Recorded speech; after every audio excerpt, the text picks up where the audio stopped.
మా పిల్లలు మరీ స్మార్ట్ ఫోన్లకు అతుక్కుపోతున్నారు. ఏం చేస్తున్నారో ఏం చూస్తున్నారో తెలియడం లేదంటూ పేరెంట్స్ వాపోవడం గమనించే ఉంటారు. ఇలా ఫోన్లతో పాటు సోషల్ మీడియాలో గంటలు గడపడంపై చాలా రోజుల నుంచి ఆందోళన అయితే వ్యక్తమవుతూనే ఉంది. అయితే ఆంధ్రప్రదేశ్ ప్రభుత్వం ఈ సమస్యకు పరిష్కారం దిశగా అడుగులు వేస్తోందంటున్నారు. 16 ఏళ్లలోపు వారికి సోషల్ మీడియా బ్యాన్ చేసే దిశగా ప్రతిపాదనలు వచ్చాయంటున్నారు. అధికారికంగా ఎలాంటి ప్రకటన లేకపోయినా ప్రస్తుతం ఈ చర్చ అయితే జోరుగా సాగుతోంది.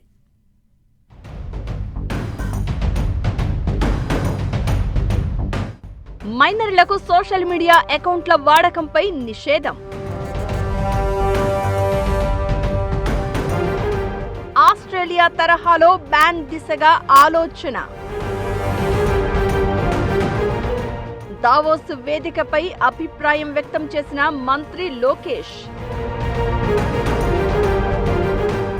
ఆంధ్రప్రదేశ్లో తొందరలోనే చిన్నారులు 16 ఏళ్లలోపు పిల్లలు సోషల్ మీడియా అకౌంట్లను వాడకాన్ని నిషేధించే దిశగా అడుగులు పడేలా ఉన్నాయి.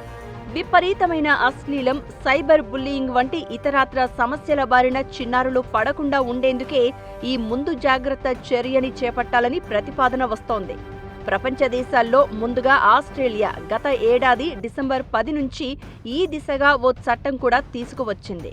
ఆ చట్టం ప్రకారం 16 ఏళ్లలోపు వయసున్న వారికి సోషల్ మీడియా ప్లాట్ఫామ్ వాడకం కుదరదు.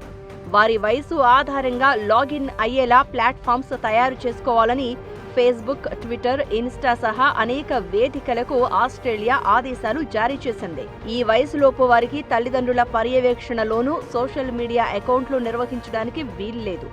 ప్రపంచంలోనే మొదటిసారిగా ఆస్ట్రేలియా ఈ చర్య తీసుకోగా ఇతర దేశాలు కూడా దాన్ని ఫాలో అయ్యేందుకు అడుగులు వేస్తున్నాయి. ఏపీ విద్యాశాఖ మంత్రి నారా లోకేష్ కూడా దావోసు వేదికపై ఏపీలోనూ ఈ తరహా చట్టం తెచ్చే దిశగా అభిప్రాయం వ్యక్తం చేశారు. దీనిపై అన్ని వర్గాల నుంచి హర్షం వ్యక్తమవుతోంది. ఇప్పటికే మొబైల్ ఫోన్ల వాడకం ఓ జాడ్యంలా మారిన తరుణంలో సోషల్ మీడియాలో కంటెంట్ మరింత మెరుగుపడాల్సిన అవసరం ఉంది. అయితే టెక్నాలజీలోని వికృత కోణం దాన్ని మరింత దిగజార్చుతుందే తప్ప సరైన రీతిలో ఉపయోగపడడం లేదు. అందుకే prevention is better than cure అన్నట్లుగా చిన్నారులను సోషల్ మీడియా కంటెంట్ కి ఓ వయసు వచ్చే వరకు దూరంగా ఉంచడమే మేలనే అభిప్రాయం వ్యక్తమవుతోంది.